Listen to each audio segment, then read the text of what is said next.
विधानसभा चुनाव के पहले भारतीय जनता पार्टी ला छोड़ के कांग्रेस में शामिल हुई आदिवासी नेता नंद कुमार साय कांग्रेस ले दिन इस्तीफा। प्रदेश के वरिष्ठ आदिवासी नेता नंद कुमार साय कांग्रेस से इस्तीफा दे दी है। यही बछर में नंद कुमार साय चुनाव के कुछ महीना पहले भाजपा के सदस्यता से इस्तीफा देकर के कांग्रेस में शामिल हो रही है। अब वो कांग्रेस के साथ भी छोड़ दे हवे। बता दें कि कांग्रेस सरकार में उल्ला विधानसभा के टिकट पाए के इंतजार रही से, लेकिन उल्ला टिकट नहीं देगी।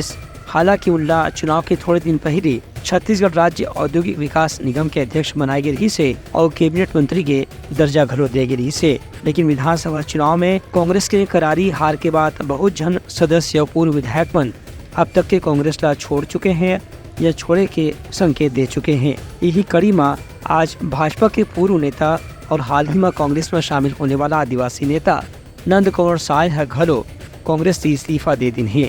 अब उनका भविष्य अवैया दिन में का हो ही एक हर बार लोगन ला इंतजार करे बर पड़ी। Bureau report Telangana news.